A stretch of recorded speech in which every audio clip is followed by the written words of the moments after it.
Hey, what's up? It's Gleggio. So my jaw about hit the floor yesterday when something popped up in my feed. The New York City Mayor Zohran Mamdani has announced that they're going to open city-owned grocery stores, one in each of the 5 boroughs of New York City. He said that this is a grand experiment in lowering costs of living for everyday New Yorkers. Now, as many of you know, I try to be very even-handed in my videos. These are ultra-realist videos. Part of being an ultra-realist is kind of like seeing through the BS. Oftentimes, smart people, ideologues will be talking past each other, and usually the truth on an issue is somewhere in the middle. This is a case where the truth is not in the middle, okay? The truth has already been decided, and this is going to be a terrible waste of taxpayer money in New York City, and I'm going to give an ultra-realist take on just why that is and why the team in the mayor's office just missed a great opportunity to do something meaningful. Instead, they're going to be, retreading an old idea that's failed over and over and over again. But I do want to give some credit where credit is due.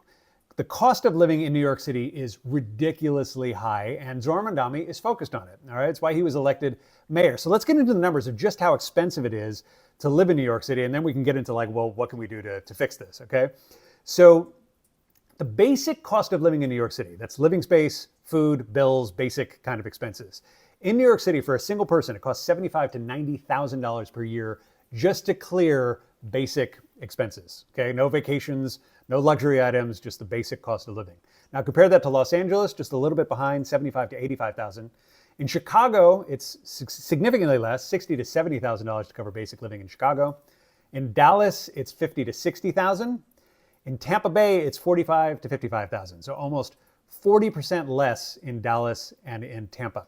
Okay, so it is very high in New York. Now, I would be remiss if I did not mention the cost of taxes. Now, this is going to be about taxes, but I also want to just show here the tax rate for people making basic income in New York as compared to other cities. So in New York City, between the state income tax, local income tax, and sales tax, people in the basic income can expect to pay between 11 and 14% of their incomes in taxes. In Los Angeles, it's 8 to 11%. In Chicago, it's actually higher, higher than Los Angeles, 10 to 11%. In Dallas and Tampa, it's only 3 to 4% going to taxes for people making the basic income. Interesting. Okay, so taxes are clearly part of the problem, but as I mentioned, this isn't going to be about taxes. It's going to play in a little bit later, but let's focus on groceries, okay? Because of all the possible ways of looking to cut grocery costs in New York, I think that Mamdani and his team probably picked the worst possible way to do it. And it's going to have a terrible impact on the city over time. So what are the numbers, what it's going to cost? They're estimating that this store that's going to be open on the corner of 115th and Park Avenue in East Harlem is going to cost $30 million to build. Okay, on top of that, there are estimates that it's going to lose $300,000 in perpetuity in order to sell these discounted groceries to New Yorkers. Now, I suspect that's actually going to be worse. You're going to have city employees running these stores. They're going to have city pensions that they're going to have to pay for in order to work at these things. I think it's going to be worse, but for the sake of argument, let's just say $30 million and $300,000 loss in perpetuity. That has to be paid for by taxpayers. Okay. Now let's compare it to the private market, where there is a lot of competition in the grocery world, because Aldi is the lowest cost grocer in the United States. If you're not aware of Aldi, they have a small footprint store. They sell the basics. They don't sell a lot of brands, okay? Very, very cheap. You can get a half a gallon of milk for like $1.50. You can often get cheese for $3 a pound, okay? The average cost of opening an Aldi in the United States is between $1.5 to $2 million. The stores are very basic. It's a small footprint. It's polished concrete. It's a refrigerated area, a frozen area that has all their goods in the back, and they have a lot of racks. All right, it's a super, super simple footprint, $1.5 to $2 million. Let's take the high end of that range, $2 million to open Aldi. They could literally open 15 Aldis in Harlem for the price of opening this one store in East Harlem, okay? Here's where it gets crazy, okay? Because the thing about groceries is that this isn't like a high margin business. And this obsession with a city-owned grocery store makes me think that there's literally no one in the mayor's office or nobody senior who's worked in the private sector who could tell them this stuff, okay? The largest grocery chain in the United States, it's a company called Kroger. There's a Kroger grocery store, but they also own 20 different grocery store brands: Harris Teeter, Fred Meyer, Albertsons on the West Coast, Food for Less in California. Lots of different brands, all right? Their net earnings, their profits in the first quarter, the last quarter reported, were 0.7%.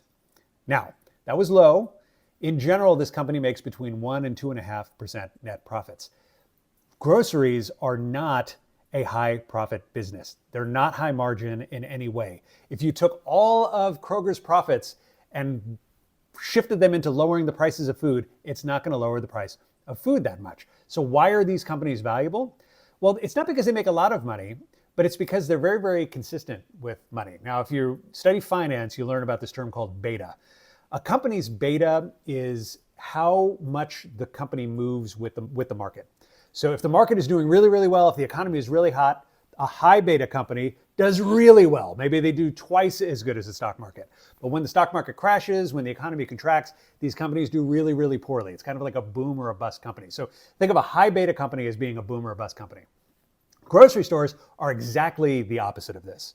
The beta for Kroger is like 0.3. That means that when the economy does really, really well, Kroger does okay. They do about 0.3 of that. When the economy does really, really poorly, Kroger does okay. It doesn't go down. It goes down about 0.3 of the loss of everybody else. It's a very, very even keel business, and that's very valuable to a certain type of investor who needs consistent cash flow. That's why markets like grocery stores, it's not because they make a lot of money, it's because their money is very, very consistent. Okay, so the bottom line is that they're not going to be making back a lot of money by taking the profits of these grocery stores, assuming that they could manage the grocery stores as well as they're already being managed. And to me, this is just a stunning lack of creativity and vision when he and his team came to approach the question of how do we lower grocery costs for New Yorkers? All right?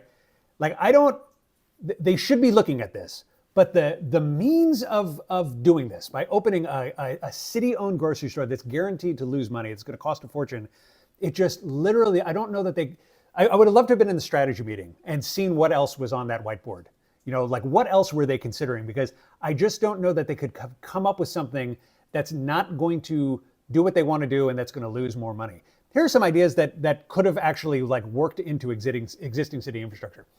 Real simple, they could have just increased the subsidy to low-income people for food, all right? Add more money to their food stamp card. Like that would be a really super easy way to do it. Do it for everybody within a 10-minute walk of that grocery store. This way it's not, you know, somebody from Wall Street can't go up and get subsidized groceries from Harlem, like anybody would do that. But all right, you could have a discount card that the city pays back to the grocery store. Super easy to implement. It wouldn't cost $30 million. You could do the Andrew Yang idea of a negative income tax, like redistribute income from Wall Street to people in East Harlem. Like, I'm not crazy about that idea. I think that that's going to probably cause an exodus of people from Wall Street to go move to New Jersey. But it's more interesting than opening a state-owned enterprise. All right, here's what I really think that they should have done. All right, like I said, you could open literally 15 Aldis for the price of one of these grocery stores. Go in and share the cost of opening these grocery stores with Aldi. Fast track all of their zoning. You have any idea how underrated this is? The time required to open a new point of retail in New York, best case scenario is 6 months, usually somewhere within the 12 to 18 month range. Okay, you can do the same thing in Texas for 2 to 6 months. The bureaucracy in New York City is tortured. Just promise Aldi that you'll get their zoning taken care of in 4 months, and they'll open stores everywhere as long as there's a security presence, that there's police, and you're not going to make shoplifting, that type of thing. But yeah, they could actually literally open all of those stores by the end of the year if they did a public-private partnership. A lot more interesting than going in and spending $30 million on a city-owned grocery store. So to me, the biggest takeaway here is that it's just a stunning lack of vision and creativity.